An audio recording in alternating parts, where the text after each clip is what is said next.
ton nom, toutes les vagues font silence.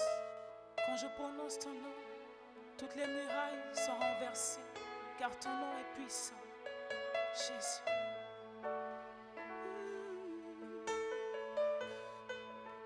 Tu es ici, rempli de grâce, avec un cœur de père, ce qu'il me faut. Jésus, tu es ici, avec tes mains pour guérir, et la puissance de l'Esprit, c'est ce qu'il me faut. Jésus, tu es ici, rempli de grâce, avec un cœur de paix, ce qu'il me faut. Oui, tu es ici, avec tes mains pour guérir, et la puissance de l'Esprit, ce qu'il me faut.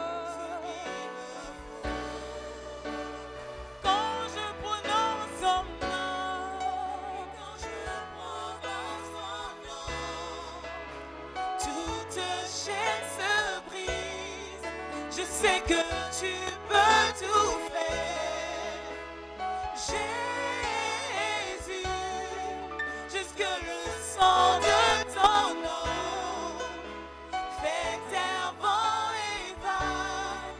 Lorsque je prononce, quand je prononce ton nom, Seigneur, et quand je prononce toute chaîne se brise. Que tu peux tout, Jésus, jusque le sang de ton nom fait taire vent et vague. Quand je prononce ton nom, Seigneur, et quand je prononce toute chaîne se brise. Je crois que tu peux tout, mon Jésus, jusque le sang de ton nom fait taire vent et vague. Lorsque je prononce, oui, je prononce ton nom, Jésus. Et quand je prononce ton nom, toute chaîne se brise.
Emmanuel. Est-ce qu'on peut adorer le Seigneur tous ensemble? Emmanuel. Emmanuel. Emmanuel. Emmanuel. Emmanuel. Emmanuel. Son nom est Emmanuel. Dieu avec nous. Alléluia. Emmanuel. Emmanuel. Emmanuel. Emmanuel. Emmanuel. Emmanuel. C'est le nom au-dessus de tout autre nom. Emmanuel.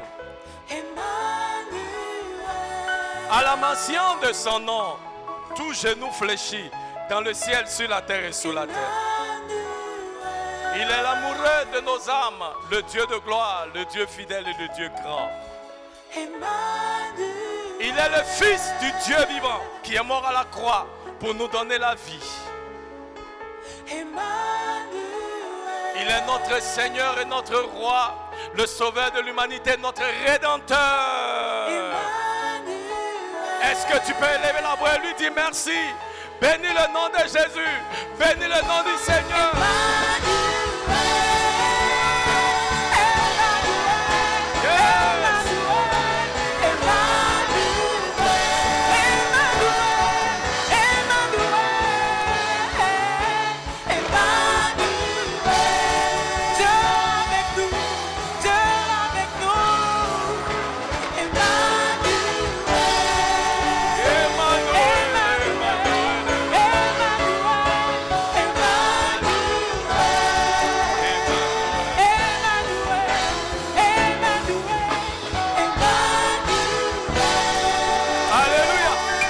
Acclamez le Seigneur.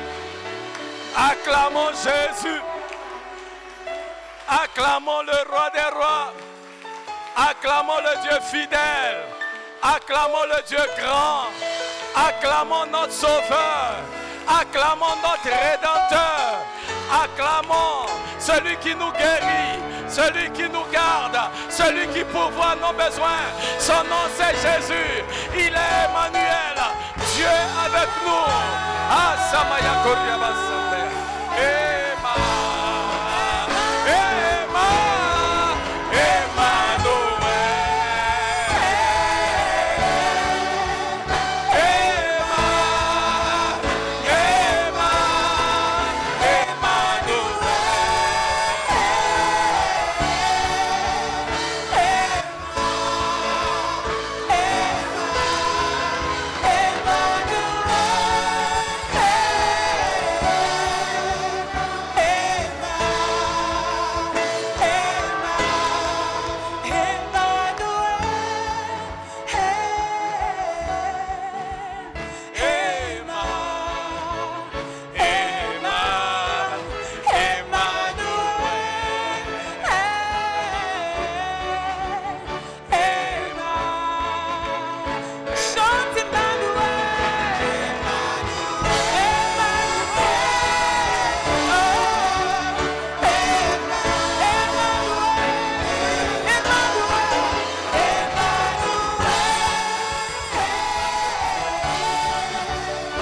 Alléluia. Alléluia. Est-ce qu'on peut balancer les mains en ce lieu pour reconnaître la présence de notre Dieu? Il est là. Merci Seigneur. Merci oh Dieu pour ta présence. Merci Seigneur pour ta puissance. Ah, c'est Maya Koriaba Santaya. Ah, Riama. L'homme de Galilée est là. Son nom c'est Jésus. Il est là. Il est là. Il est là. Emmanuel.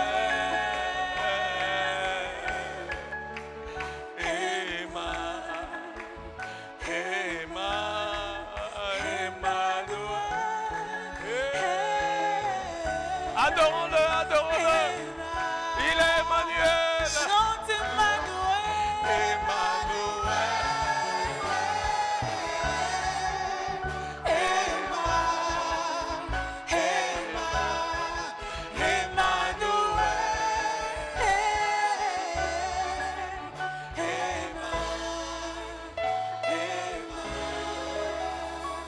Alléluia. Merci Seigneur. pour ta présence en ces lieux cet après-midi. Éternel, nous sommes là pour toi.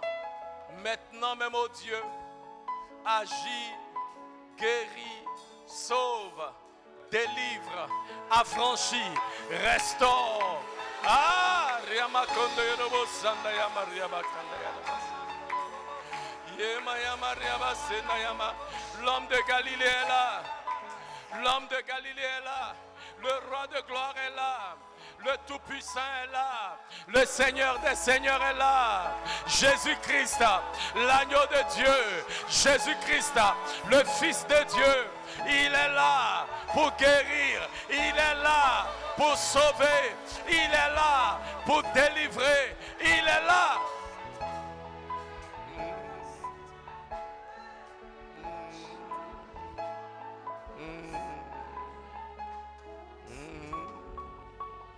Merci Seigneur. Merci. Alléluia.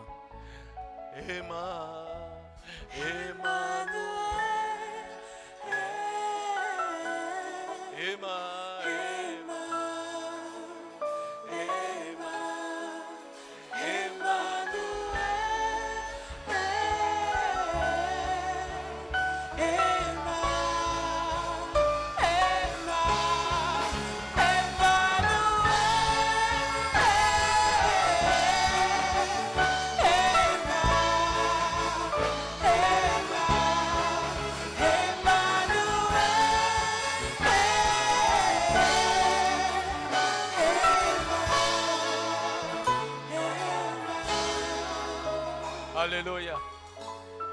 Asseyez-vous dans la présence de l'Éternel.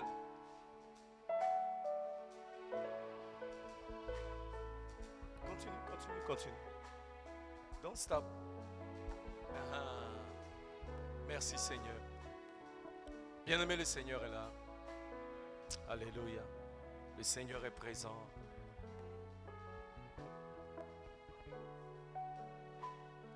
La Bible dit que dans la présence de l'Éternel, il y a la plénitude de joie. Et à sa droite, des plaisirs inexprimables. Nous sommes dans la présence du Roi des Rois, le Seigneur des Seigneurs. Bien-aimés, nous ne pouvons pas rentrer dans la présence d'un grand roi et en repartir les mêmes.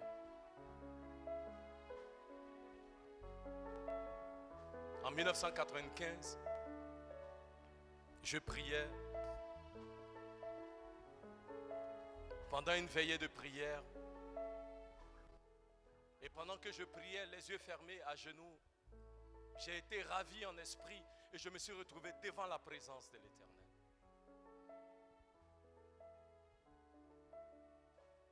Et devant la présence du Seigneur, personne n'a eu besoin de me dire que j'étais devant sa présence. Je savais que j'étais dans sa présence. Et ce matin, nous sommes dans la présence du Maître. Et bien aimé, cette expérience a changé ma vie. Je venais de donner ma vie à Christ. Mais cette expérience m'a tellement marqué que je crois que c'est ce jour-là que j'ai pris la décision de vivre pour Jésus, de le servir tous les jours de ma vie. Ce matin, tu n'es pas juste venu à un culte le dimanche, tu es venu à un rendez-vous avec le Roi des Rois et le Seigneur des Seigneurs. Tu es venu à une rencontre divine. Tu es venu à une rencontre stratégique pour ta destinée.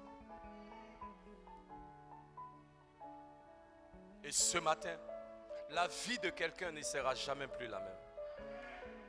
À cause de cette présence que tu expérimentes maintenant.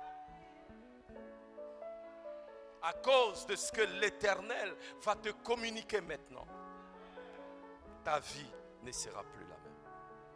Élève les mains vers le Seigneur, dis après moi, oh Dieu, fais de moi ce que tu désires. Seigneur, je suis à toi. Ma vie, ma famille, mes affaires, tout ce que je suis, tout ce que j'ai, je le mets à tes pieds. Seigneur, accomplis ton œuvre parfaite dans ma vie et au travers de ma vie. Au nom de Jésus. Amen. Acclame le Seigneur.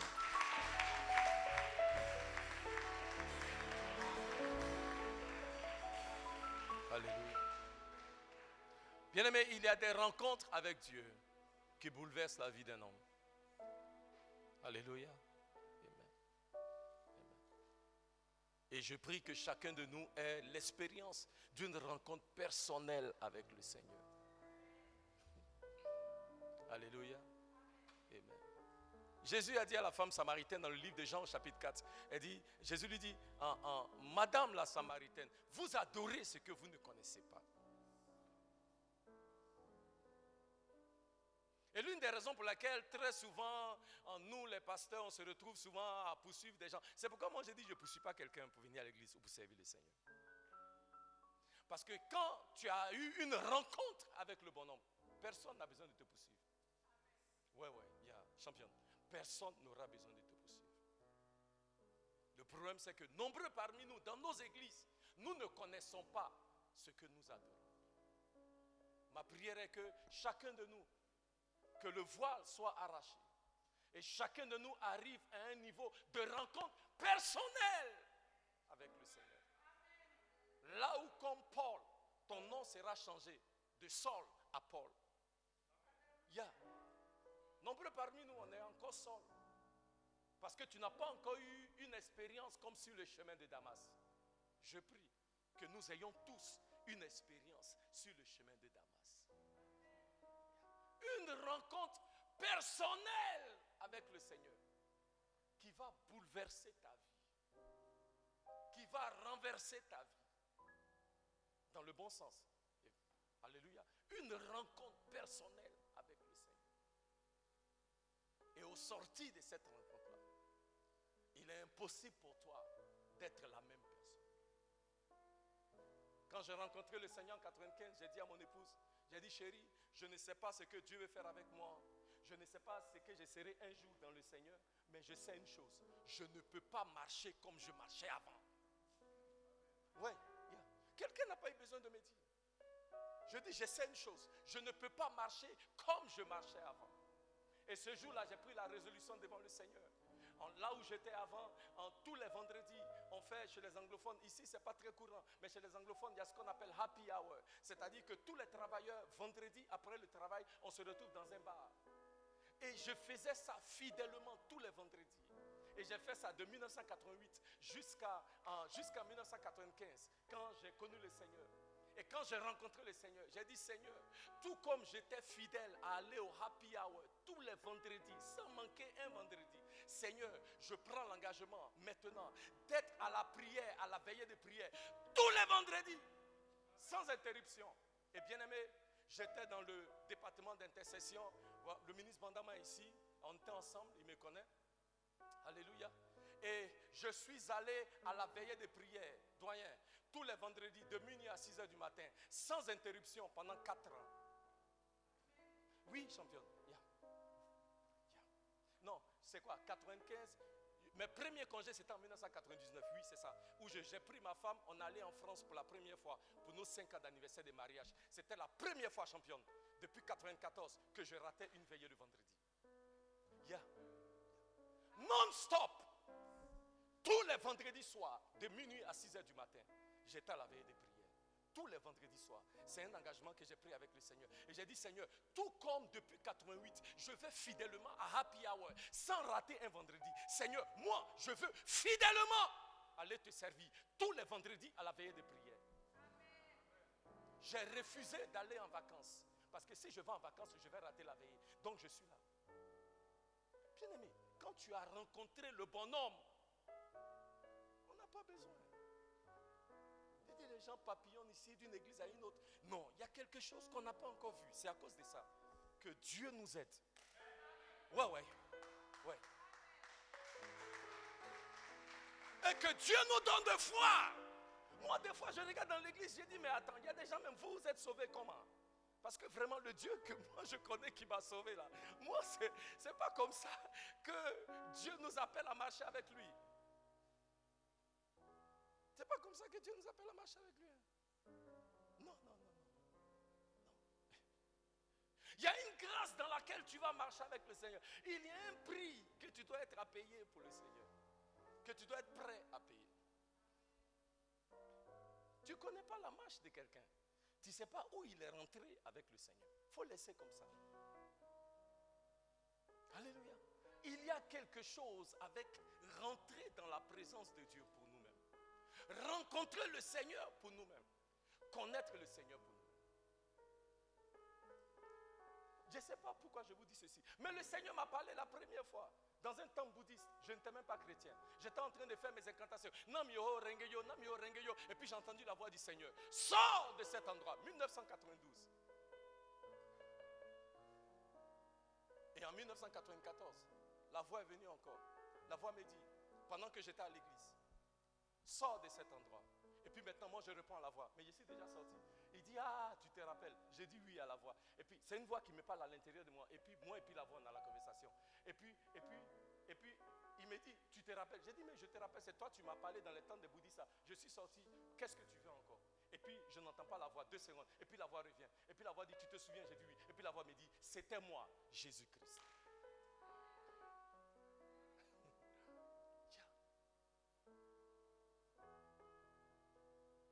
Et en 2008, quand je donne ma vie au Seigneur, quand je suis consacré, quand je suis ordonné révérend pasteur, je parle au ministre Dobi. La voix revient et la voix me dit, ton temps aux États-Unis est fini. Bien-aimé, pour quitter ma vie aux États-Unis après 21 ans, je ne sais pas si je vous ai déjà montré. J'avais un statut de vice-président dans ma compagnie. Souvent, je dis aux gens, il y a des gens qui disent, ah non, les gens, ils ont échoué à leur vie parce qu'ils sont fins, ils sont devenus pasteurs. Je dis, non, ce n'est pas moi. Ouais. Je n'avais pas faim. Et je n'ai toujours pas fait, je n'aurai jamais faim. Ouais.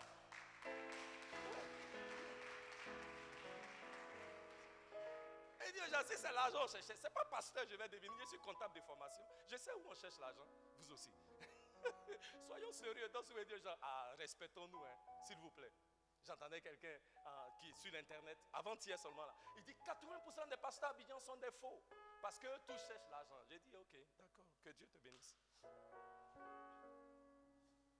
Et en 2008, la voix m'a dit, ton temps aux États-Unis est fini. Bien aimé, pour quitter 21 ans de vie, le type de travail que j'avais ma propre maison, laisser ma maison, laisser ma voiture, laisser toute ma vie aux États-Unis et puis venir en Afrique sans aucune garantie de salaire, sans aucune garantie de quoi que ce soit. Vous comprenez? Pour faire ça là, il a fallu que d'abord j'ai eu une rencontre.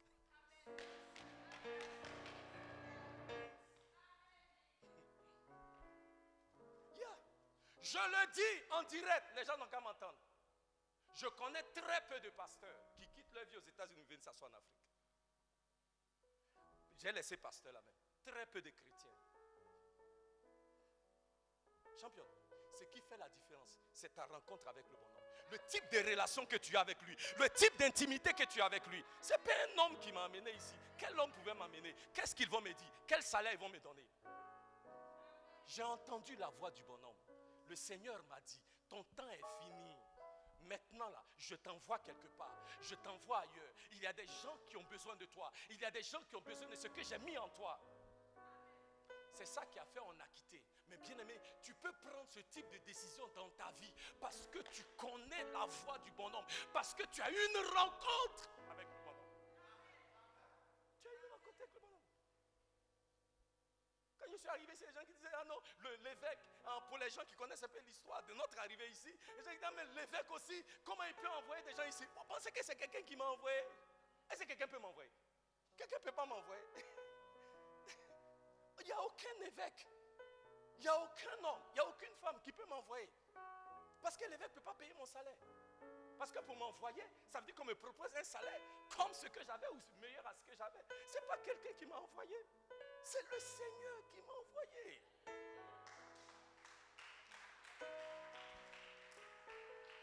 Mais pour que le Seigneur m'envoie, encore faut-il que je connaisse celui qui m'envoie.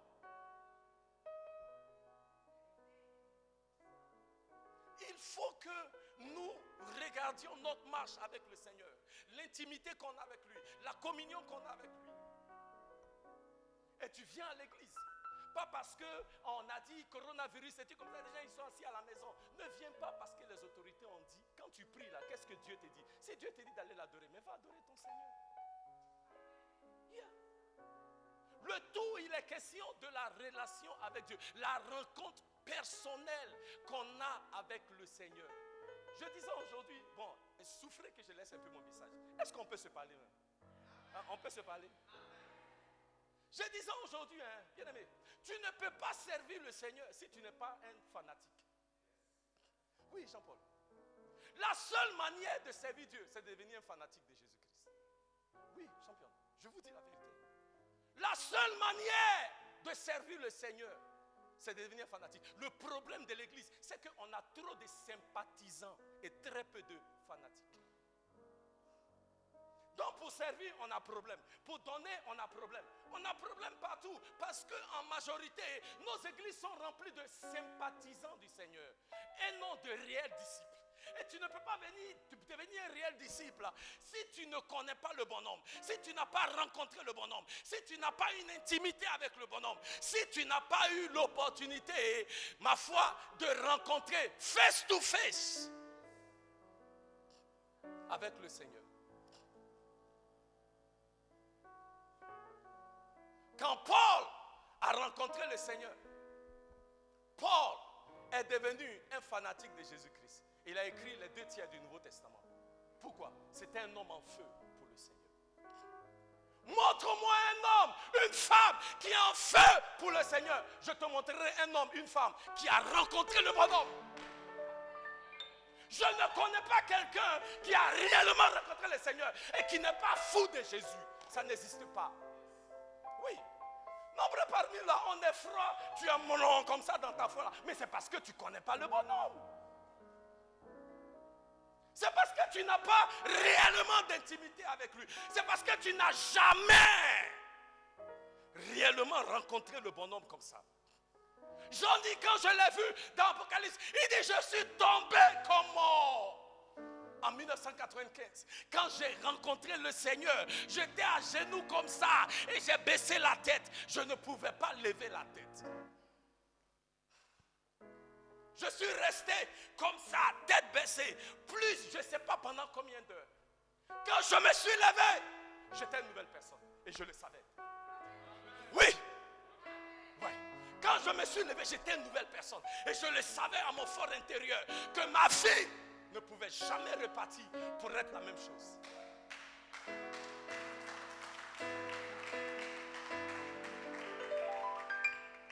Je vais nous encourager, bien-aimés. Recherchons à connaître le bonhomme. J'ai dit, nombreux parmi nous, on adore ce qu'on ne connaît pas. Si tu ne sais pas ce que tu adores, si on te dit, il s'appelle Allah, tu vas dire c'est ça, parce que tu ne connais pas ce que tu adores. Si on te dit, il s'appelle par le nom d'un fleuve là, quelque part là-bas, tu vas dire c'est ça. Parce que tu ne connais pas ce que tu adores.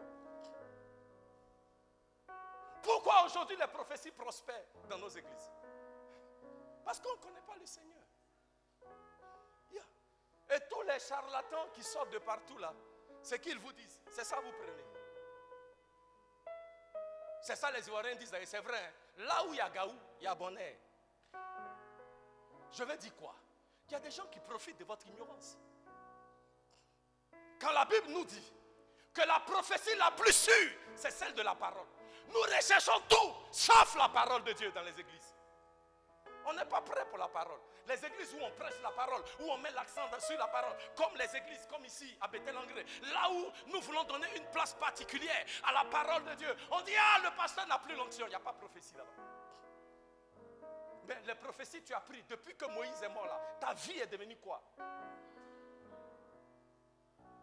Ta vie est devenue comment?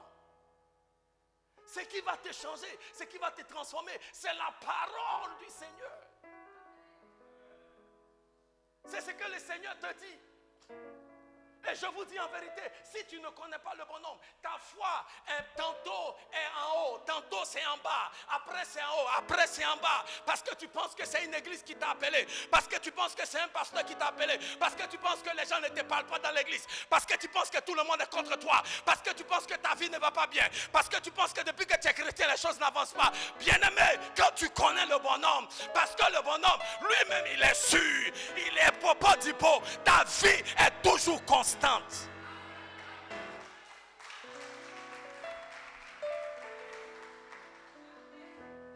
Je bénis le Seigneur par la grâce de Dieu. J'ai dit, ce matin, on s'est parlé. Demandez aux gens qui me connaissent. Moi, je dis toujours, je n'ai pas de problème. Yeah. C'est un choix que j'ai fait. Demandez aux gens qui m'approchent un peu. Regardez-moi très bien. Moi, là, je n'ai pas de problème. Il n'y a pas de problème. Il n'y a pas de problème avec quelqu'un non plus. Et tous les matins, quand je me réveille et je me mets à genoux, j'ai dit, Seigneur, matin là, avant même que quelqu'un m'offense, je lui ai déjà pardonné. Ouais. Vous savez pourquoi? Parce que le manque de pardon devient un obstacle dans ta relation avec Dieu. Là où il y a le ressentiment, l'animosité, les rancœurs. Le doyen Kwasi conduisait la prière ici hier. Je lui disais, ça m'a tellement béni. Il parlait des rancœurs dans le cœur des gens, même dans l'église. C'est quel Dieu tu pries avec rancœur dans ton cœur?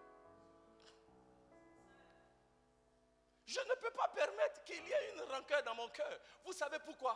Parce que, bien-aimé, ma relation avec Dieu est bien trop importante que ce que tu peux dire sur moi, ça ne me dit rien. Dis tout ce que tu veux, ça ne me dit rien. Fais tout ce que tu veux, ça ne me dit rien. Ouais. Tu montes haut, tu descends, ça ne me dit rien. Pourquoi? Parce que je vais me fâcher avec toi et puis mon esprit sera attristé. Comment je vais prier à Dieu, champion? C'est pas possible. C'est pas possible. Hey, je sais en qui j'ai cru. Et ce n'est pas toi qui es mort à la croix pour moi. Ouais. Donc je ne permettrai pas que quelqu'un, quelle que soit la personne, aucun démon, aucun sorcier, aucune sorcière, aucun homme, aucune femme ne doit se tenir au devant de ma relation et de ma marche avec le Seigneur. Et c'est pourquoi, quelles que soient les circonstances, j'ai à manger ou je n'ai pas à manger. On parle bien de moi, on ne parle pas bien de moi. Les gens viennent à l'église, les gens ne viennent pas à l'église. Ça ne change rien à l'alliance que j'ai avec Dieu, à la relation que j'ai avec Dieu, à la marche que j'ai avec le Seigneur, quelles que soient les circonstances. Parce que je sais ce que j'ai vu. Et nombreux parmi nous, on est ébranlés. À la moindre secousse, tout le monde est à terre. À cause des petits coronavirus là, les gens ne viennent même plus à l'église. Donc toi, le Dieu que tu sers là, il ne peut pas te protéger d'un virus. Il ne peut pas. Quelle relation as-tu avec le bonhomme? Comment est-ce que tu connais ce Dieu-là? Comment est-ce que tu marches avec lui? Parce que bien aimé, quand tu connais le Seigneur, je vous dis, la seule manière, et moi je bénis le Seigneur de ce que très tôt dans ma foi, j'ai compris que la seule manière d'être en feu pour le Seigneur et rester en feu du Seigneur, c'est de devenir un fanatique. Oh oui, moi je suis un fanatique de Jésus. Ouais. Et j'ai dit au diable, tous les esprits anti-feu ne peuvent pas m'approcher. Ouais. Il n'y a aucun esprit, il n'y a aucun homme, il n'y a aucune femme qui peut refroidir ma foi en Jésus-Christ. C'est pas possible. L'homme là, la femme là, ils ne sont pas encore nés. C'est pas possible. Vous savez pourquoi? Mais c'est à cause de la marche et de la relation que j'ai avec le bonhomme. À cause de l'alliance que j'ai avec le bonhomme. Je sais ce que j'ai vu. La Bible dit dans le livre de Actes des Apôtres, chapitre 1 et chapitre 2, les disciples avaient peur après la mort de Jésus. Ils étaient cachés de peur d'être persécutés par les Juifs. Et la Bible dit, chapitre 3, Jean et Pierre et Jean, allant à la prière, ont rencontré un homme paralytique à la porte appelée la Belle. Et ils ont prié pour lui. Et cet homme est guéri. Et la Bible dit, quand cet homme est guéri, il y avait du bruit dans toute la ville de ce que le Seigneur avait fait. Et les chefs des Juifs, qu'on appelle le conseil des Juifs, qu'on appelle le Sanhédrin, ils ont convoqué Paul, ils ont convoqué Pierre et Jean. Et ils leur ont dit, mais est-ce qu'on ne vous a pas dit de ne pas parler au nom de Jésus? Et ils les ont commandé de ne plus jamais ouvrir la bouche et parler de ce Jésus-là. Alléluia. Mais regardez la réponse de Pierre et Jean. Actes des Apôtres chapitre 4, versets 19 et 20. Ils disent, oh chef des Juifs, vous-même jugez. Est-ce que nous devons vous obéir, vous, ou est-ce qu'on doit obéir à Dieu? Et ils disent au verset 20, ils disent, chef des Juifs, car nous ne pouvons pas ne pas parler de ce que nous avons vu et entendu.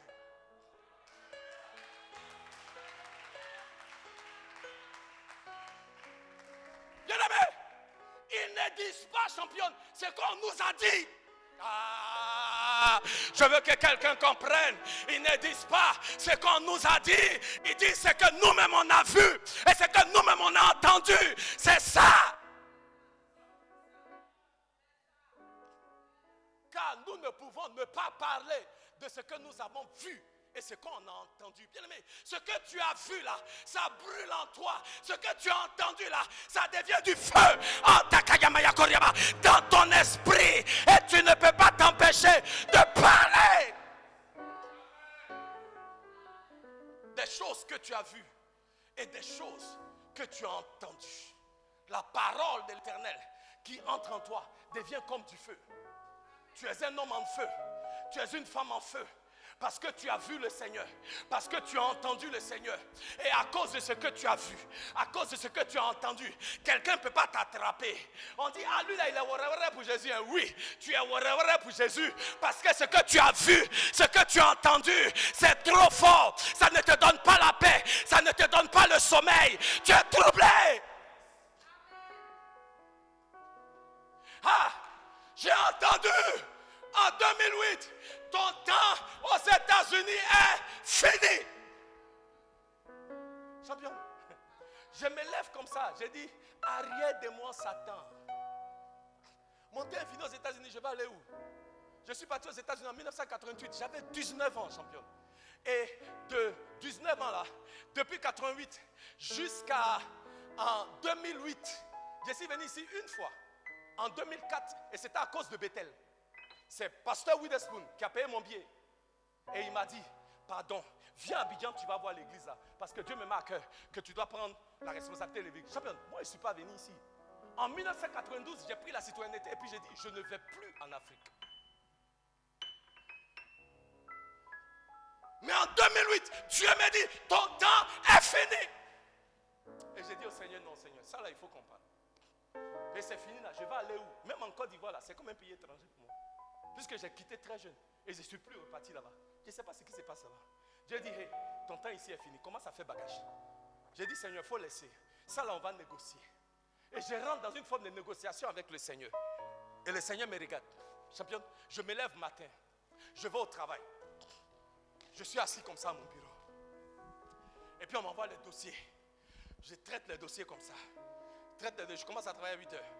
Vers 10 heures, j'ai dans mon esprit comme un dégoût pour le travail que je fais. Ouais. Je n'ai plus de joie. Je n'ai pas de paix dans mon travail. Travail que je fais. J'ai travaillé pour ma compagnie pendant 21 ans. Le travail que j'ai fait pendant 21 ans, soudainement, ça n'avait plus de goût dans ma bouche. Un travail pour lequel, par la grâce de Dieu, on me payait très bien. Je dis souvent, moi, par la grâce de Dieu aux États-Unis, je faisais salaire des blancs. Demandez aux gens qui sont là-bas. Bref. Le travail là n'avait plus de goût pour moi. Les gens m'énervaient dans la compagnie là-bas. Quand on m'appelle même, mon cœur chauffe comme ça. Parce que je n'ai plus envie de parler de comptabilité. Je n'ai pas envie d'expliquer comment, qui a payé quoi, qui n'a pas payé quoi. Quand on fait les calculs, si ça tombe et ça ne tombe pas. Vraiment, quand on me parle de ça, mais ça m'énerve. Le seul moment où j'ai la paix et j'ai la joie, c'est quand je parle de Jésus-Christ. Le seul moment où j'ai la paix et j'ai la joie, c'est quand je parle du Seigneur. Oui, oui, le seul moment où j'ai la paix et la joie, c'est quand je lis ma Bible. Je suis dans la parole du Seigneur.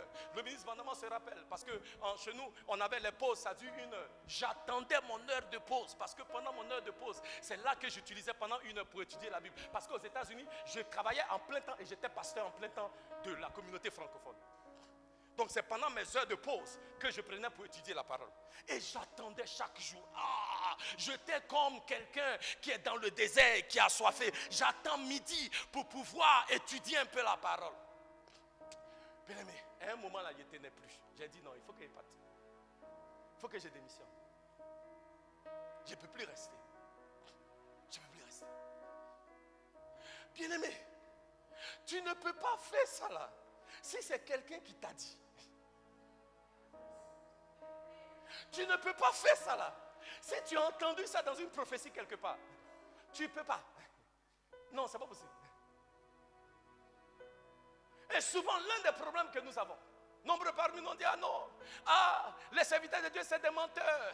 Oui, voilà, il y a 2 ans, on m'a dit que j'allais me marier. Donc moi-même, je suis découragé des églises. Je suis découragé des serviteurs de Dieu. Bien-aimé, tu t'es jeté dans la main d'un vendeur d'illusions. Il t'a dit que tu vas te marier quelque part. Et ce n'était pas vrai. Laisse les veilles, comme on dit à Abidjan, c'est-à-dire vendeur d'illusions. Laisse les faux prophètes. Cherche le bon homme pour toi-même.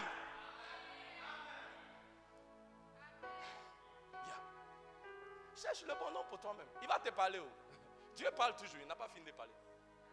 Il va te parler. Il va te parler. Et on n'avait plus de paix. Et c'est nous, avec ma femme, on s'est levé, on allait dire à l'évêque. On dit évêque, non. On a reçu la parole là. Notre temps ici est fini. Donc évêque, frère, tu es notre père dans la foi. Nous, on veut te dire. Dieu dit, notre temps ici là, c'est fini. Il faut qu'on parte. Évêque dit, ah bon? J'ai dit oui. Notre temps ici est fini. Alléluia.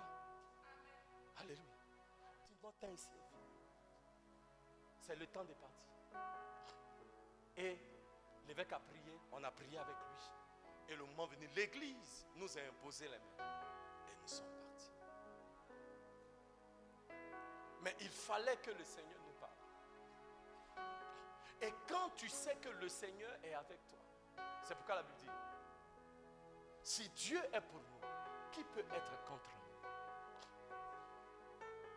Bien-aimé, quand tu as cette assurance que le Seigneur est avec toi, en tout lieu et en toutes circonstances, tu marches et tu parles avec assurance. Oui.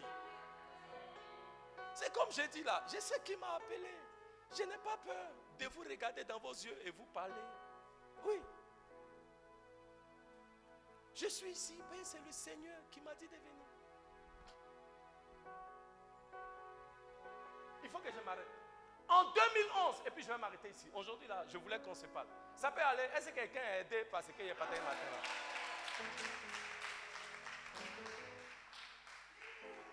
En 2011, on est ici au plus fort de la crise. L'ambassade des États-Unis nous appelle. Et ils nous disent, tous les citoyens américains seront évacués. Apprêtez-vous, on vient vous chercher. J'ai dit quoi? On habitait à la Djibi ici. En face de la pharmacie de la Djibi. On dit à la dame, au consul là, vraiment, on a compris. On a raccroché. Les gens nous ont appelés des États-Unis. Vous là, on regarde France 24, on regarde les nouvelles. On dit les rebelles sont rentrés à Abidjan, ça bombarde partout là. Vous faites quoi encore là-bas? Venez. On dit non, on arrive. Ils disent, vous n'avez pas l'argent pour venir? On dit non, ce n'est pas affaire d'argent. On dit bon, ok, on va envoyer le billet, vous allez venir. On dit non, attendez à faire des billets là d'abord. Bien aimé, c'était la débandade. Et avec mon épouse, on a commencé à prier. Et on sentait la pression, fortement même. Est-ce qu'il faut qu'on parte ou est-ce qu'il faut qu'on reste? Bien aimé, il y a un homme de Dieu réputé ici en Côte d'Ivoire, puissant serviteur de Dieu, que je respecte beaucoup. Vous comprenez? Parce que nous, on hésitait de façon là. Le gars, il m'appelle. J'ai dit oui, serviteur. Il dit, mais pasteur, comment tu vas? J'ai dit, ça va. Il dit, tu es où? J'ai dit, non, je suis à Abidjan. Il dit, non, toi, on sait que tu peux partir là. Tu n'es pas encore parti. J'ai dit, non, je suis là. Il dit, l'affaire là, je veux que tu saches, nous, on connaît les gens du pouvoir là. Mais je veux que tu... C'est chaud. Là où je te parle là, je suis dans l'hélicoptère. Je m'en vais au Ghana pour prendre mon avion pour partir. Bien aimé, quand j'ai raccroché là, j'ai dit non, pasteur, il faut que tu te cherches. Si lui là est en train de fuir, il faut fuir.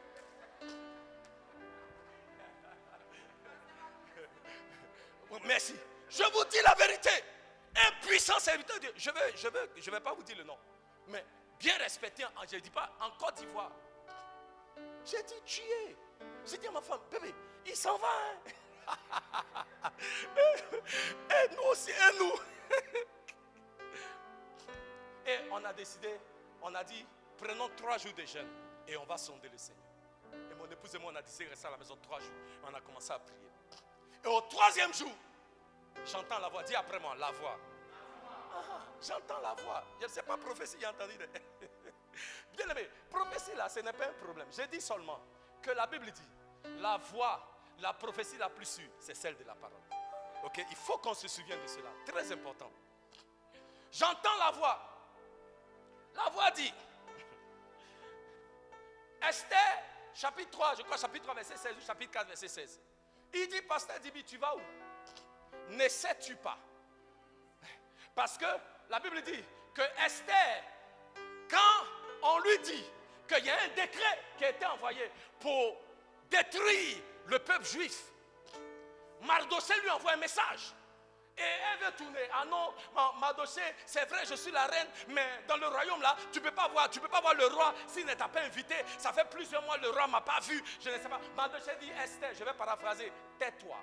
Esther, et c'est dans la Bible, je crois, c'est en Esther, chapitre 3, verset 16, ou chapitre 4, verset 16. Il dit, Esther, ne sais-tu pas si le Seigneur t'a mis là où tu es là, pour un temps comme celui-là?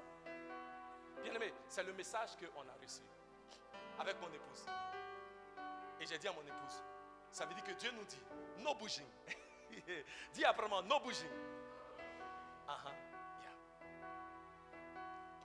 Parce que ne savez-vous pas, si vous êtes venu en Côte d'Ivoire pour un temps comme celui-là, pourquoi vous allez partir? Pourquoi vous voulez fuir? C'est pour un temps comme ça là que vous êtes venu. Et quand le consul m'a rappelé, j'ai dit au consul, non, on ne va pas, on est là. Ils ont insisté, on a dit non. Bien aimé, si tu n'as pas entendu du bon homme, tu ne peux pas faire ça.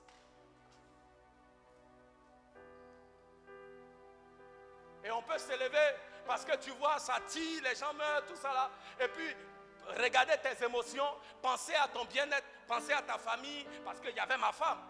J'ai la responsabilité de ma femme. Et j'ai dit, ah chérie, le Seigneur dit, elle dit, chérie, si le Seigneur dit, le Seigneur dit. Et nous sommes restés. Au plus fort de la crise, par la grâce de Dieu, nous étions là. Bien que nous ayons la possibilité de partir, mais nous sommes restés. Pourquoi? Parce que Dieu nous a dit, vous restez. Parce que vous ne savez pas si vous êtes venus dans cette nation pour un temps comme celui-là.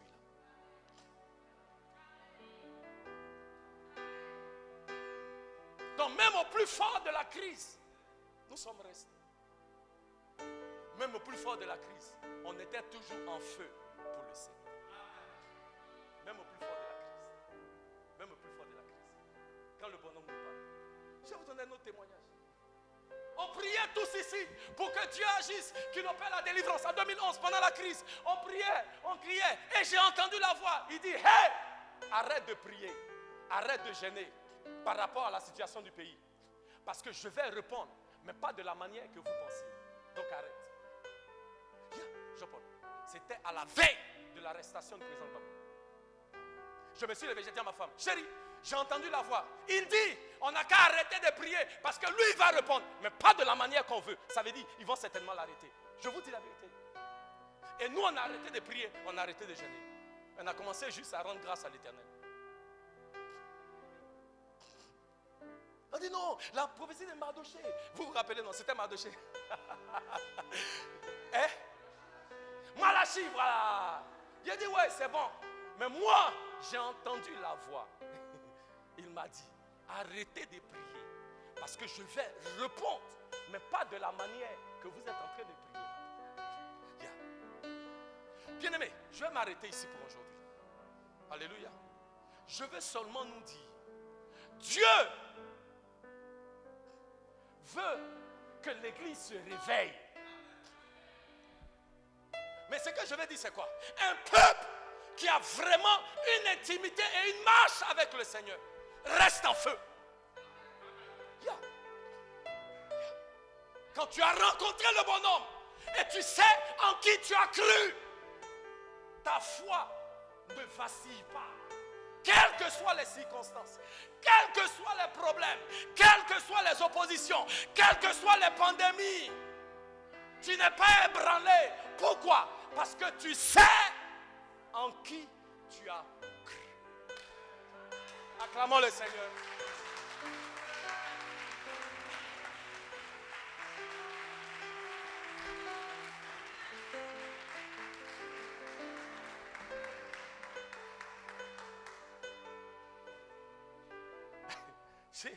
J'ai dit la semaine dernière, le Seigneur réserve le meilleur pour la fin. C'est bizarre parce que ce que j'ai partagé avec vous, je l'ai fait en aucun autre culte. Yeah. Ce troisième culte a pris une autre tournure. Mais je crois que, ouais, vous comprenez. Et moi-même, sûrement qu'après, il faut que j'aille prendre le temps d'écouter ce que je vous ai dit. Parce que j'ai parlé vraiment de manière prophétique. Comme je le recevais, j'ai parlé avec vous. Alléluia. Ouais. Amen. On va s'élever.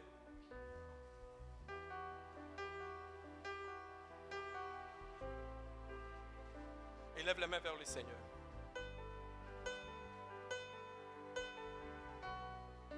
Et prie cette prière. Que en cette saison, Dieu te donne de le connaître à une autre dimension. Ouais. Alléluia.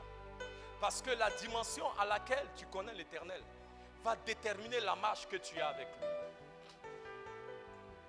Il dit, je fais de mes anges des messagers. Hébreux chapitre 1 verset 14. Et je fais de mes serviteurs une flamme de feu. J'ai dit au premier culte que Moïse, dans le livre d'Exode chapitre 3 verset 2, a vu un buisson. Le buisson était en feu, mais il n'était pas consumé. Alléluia. Mais la Bible ne nous dit pas à quel moment le feu du buisson s'est éteint. Alléluia. Amen. Et Dieu veut que nous soyons ce buisson-là. Champion, qui est en feu, mais qui n'est pas consumé. Yeah. Dieu veut que nous soyons ces instruments-là entre ses mains. Des hommes et des femmes qui sont en feu pour lui, mais qui ne sont pas consumés. Il y avait un puissant serviteur de Dieu au 19e siècle que Dieu a utilisé, le fondateur de l'église méthodiste, John Wesley, qui était utilisé puissamment en Angleterre, qui organisait des réveils sous des tentes. Et il pouvait organiser des réveils sur des périodes, peut-être d'1 mois. Et chaque jour, la tente là était remplie de personnes qui venaient l'écouter. Et les gens se disaient, mais il y a des églises, il n'y a pas autant de monde qui y va. Mais sous tes tentes là, il y a toujours du monde. Et les gens disent, mais quel est ton secret? Et puis il dit, moi, il n'y a pas de secret. Il dit, tout mon secret c'est que je suis en feu. Et les gens viennent me regarder brûler. Chaque jour, les gens viennent me regarder brûler. Il est en feu. Et un feu qui n'est jamais consumé. Un buisson ardent. Un instrument entre les mains de l'Éternel qui n'est jamais consumé. Ma prière est que vous soyez des hommes et des femmes qui sont toujours en feu pour le Seigneur. Que rien ni personne ne vienne éteindre la flamme que l'Éternel allume dans vos cœurs et dans vos vies. Que rien ni personne ne vienne éteindre cette flamme-là. Élève les mains vers le Seigneur. L'Éternel allume une nouvelle flamme dans ta vie. Ce matin même, l'Éternel allume une nouvelle flamme dans ta vie. L'Éternel te baptise d'un baptême de feu. L'Éternel fait de toi une flamme de feu. Partout où tu vas, tu es une flamme de feu. Alléluia. Et tout ce qui est œuvre de maladie est consumé. Le feu de l'Éternel descend sur toi et les malédictions sont consumées. Le feu de l'Éternel descend sur toi et les dépressions sont consumées. Le feu de l'Éternel descend sur toi et les oppressions sont consumées. Le feu de l'Éternel descend sur toi et les œuvres des ténèbres sont consumées. Élève les mains vers le Seigneur. Ah, Samaya Kuriaba Santaya. Commence à remercier le Seigneur pour son feu. Commence à remercier le Seigneur. Remercie le Seigneur. Bénis le nom de l'Éternel. Bénis le nom de l'Éternel. Akayamaya Kuriaba. Bénis le nom de l'Éternel qui répand son esprit sur ta vie. Bénis le nom de l'Éternel qui répand son feu sur ta vie. Ah, Samaya Kuriaba Kanteya Santaya. Yemaya Kuriaba Kanteya Sendaya. Élève la main, élève la main, élève la main, élève la main. Remercie le Seigneur. Bénis le nom de ton Dieu. Merci, groupe de louanges. Adorons le Seigneur, adorons le Seigneur. Adorons-le, adorons-le, adorons-le. Ah, Samaya Kuriaba. J'ai tant besoin De de toi, toi, Père, de toi seul. J'ai besoin de toi. J'ai tant besoin, J'ai tant besoin de toi. Père, Père, de toi seul. seul. J'ai J'ai besoin de toi. J'ai tant besoin, J'ai tant besoin de toi. de toi seul. De toi seul. J'ai besoin de toi. J'ai tant besoin, j'ai tant besoin. J'ai tant besoin de toi. Père, De toi de toi seul. seul. J'ai besoin de toi. Oui, j'ai besoin, j'ai besoin.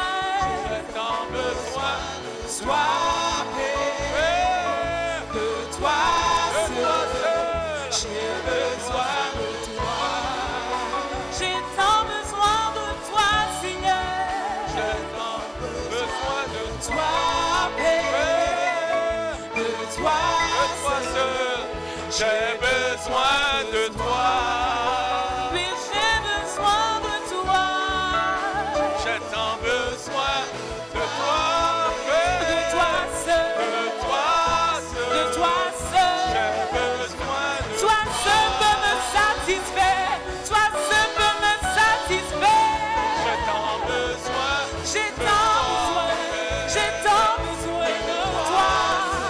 Mon âme soupire après toi. Mon âme soupire. J'ai tant J'ai besoin besoin de toi, Seigneur. J'ai besoin de toi, Yahweh. J'ai besoin. J'ai besoin de toi. De toi, Père.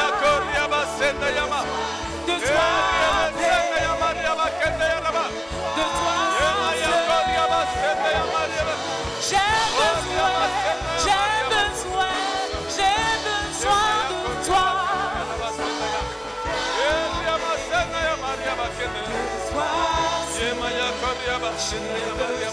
de toi.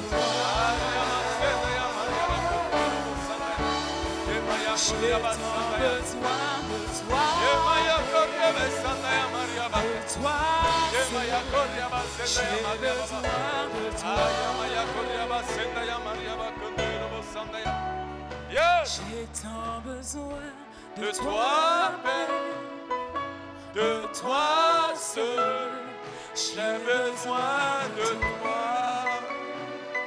Hey, J'ai tant besoin j'ai tant besoin de toi, Père, de toi seul. de toi Mon âme a soif de toi seul. Mon âme languit après toi. Puis j'ai tant besoin de toi, Père. Toi seul peux me satisfaire, Seigneur. Je veux dire à quelqu'un ce matin, l'Éternel veut renouveler tes forces. Alléluia. Il dit, le psalmiste dit, Seigneur, ravive, vivifie-moi à nouveau pour que ton peuple se réjouisse en toi. Alléluia.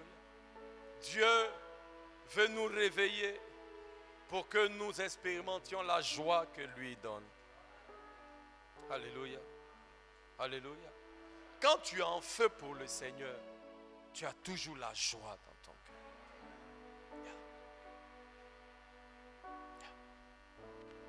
Et souvent on dit, des fois quand tu viens à l'église et puis tu regardes la figure des chrétiens, ça ne donne pas envie d'aller à l'église. Je déclare, cela ne sera pas ton cas. Que cela ne sera pas ton cas. Que la joie de l'Éternel ne te quitte pas. Que l'Éternel renouvelle tes forces. Que l'Éternel te vivifie. Que l'Éternel te ravive à nouveau. Et que ce réveil que tu expérimentes te donne de la joie. Que cette semaine soit pour toi une semaine de joie. Que cette semaine soit une semaine d'action de grâce. Que cette semaine soit une semaine là où la louange de l'Éternel est toujours sur tes lèvres. Que cette saison soit pour toi une saison d'adoration, de proclamation, de louange, d'élévation du nom de l'Éternel. Que le nom de l'Éternel soit loué. S'il y a un peuple qui a reçu la vie ce matin, acclame Jésus avec des cris de joie. De toi, j'ai besoin. De toi, j'ai tant besoin. De toi, j'ai besoin. Alléluia. Bien-aimé, notre culte arrive à sa fin. Alléluia. Amen. Comme vous pouvez le voir, ce que je voulais faire aujourd'hui, là, je n'ai pas pu faire. Alléluia. C'était pour vous donner les raisons pour lesquelles on a besoin d'être réveillé. Et aussi, je voulais partager avec vous les outils nécessaires pour expérimenter le réveil et continuer de marcher dans le réveil. Alléluia. Mais comme Dieu est bon, dimanche prochain, on est ensemble. Dis après moi, on est ensemble. Donc vous ne voulez pas rater le dimanche prochain. Alléluia. Parce que je crois qu'après cette série de messages, bien-aimé, même si tu dormais, tu vas te lever. Alléluia. Amen. Qu'en tant qu'Église, nous allons expérimenter le réveil. Amen. Et en tant qu'individu, nous allons connaître un nouveau réveil. Alléluia. Il y a un feu que l'Éternel met en nous là. Alléluia. Qui vous sera communiqué. Amen. En fait, je vous dis à vous, dimanche prochain sera un culte. Je peux dire ça en anglais. It will be an impartation service. Impartation. Impartation. Le mot en anglais, c'est quand Dieu te donne quelque chose. Amen. En français, on peut dire c'est un culte où Dieu va nous communiquer quelque chose. Alléluia. Dimanche prochain, il y a quelque chose que le Seigneur veut vous communiquer. Donc dimanche prochain, viens à come to our impartation service. Mais je ne sais pas très bien comment dire ça en français. Mais venez à notre culte là où Dieu va communiquer quelque chose. Alléluia. Alléluia. Vous savez, le feu là, c'est contagieux. Alléluia. Il y a le ministre Dobi qui m'a dit quelque chose qui m'amène à réfléchir. Amen. Mais il y a quelque chose que je crois que je dois communiquer à l'église. Dimanche prochain. Yeah. Pendant que je vous parlais, je reçois fortement dans mon esprit. Yeah. C'est la chose là, it's a spirit that you catch. C'est un esprit que tu dois saisir. Yeah. Yeah. L'esprit de réveil là, tu comprends? C'est quelque chose que tu saisis. Ce n'est pas vraiment des choses qu'on enseigne. Ouais, yeah. Ouais. Alléluia. Et ma prière est que, quand Dieu m'a fait la grâce là, d'être toujours on fire pour Jésus. Moi, il y a une seule façon d'être chrétien que je connais, depuis que j'ai accepté le Seigneur en 1995.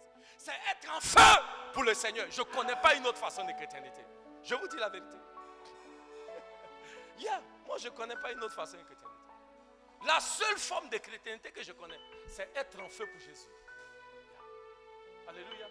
Et je pense que c'est ça que j'ai besoin de communiquer à l'église. Oui. C'est qu'en tant qu'église, on s'élève à un niveau là où la seule forme de chrétienté que nous pratiquons, c'est des hommes et des femmes qui sont en feu pour le Seigneur. Et qui ne permettent à rien ni personne d'éteindre le feu que l'Éternel a allumé en nous. Donc dimanche prochain, viens, on va allumer le feu ensemble. Est-ce que quelqu'un peut dire Amen? Oh, ton Amen a besoin de vitamines, dis Amen. Alléluia. On va lever les mains vers le Seigneur. Amen. Vraiment, je bénis le Seigneur. Vous savez, je ne sais pas, il y a quelque chose, hein. Champion, moi je commence à aimer le troisième culte, admin. Je vous dis la vérité, je ne sais pas quoi. C'est-à-dire, c'est le culte où je suis, depuis le matin, je suis debout. Donc je suis supposé être fatigué dans ce culte-là. Mais quand j'arrive ici, là, il y a une énergie comme ça qui me vient.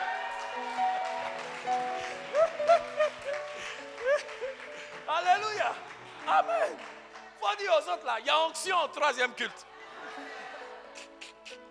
Et donc, c'est les gens de Judas là, ils ont des prières façon là.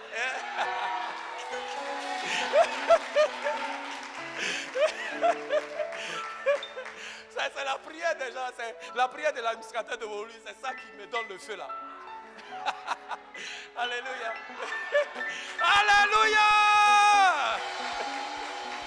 Amen. Amen. Amen. Mais que Dieu soit loué. Amen. On va lever la main pour la bénédiction.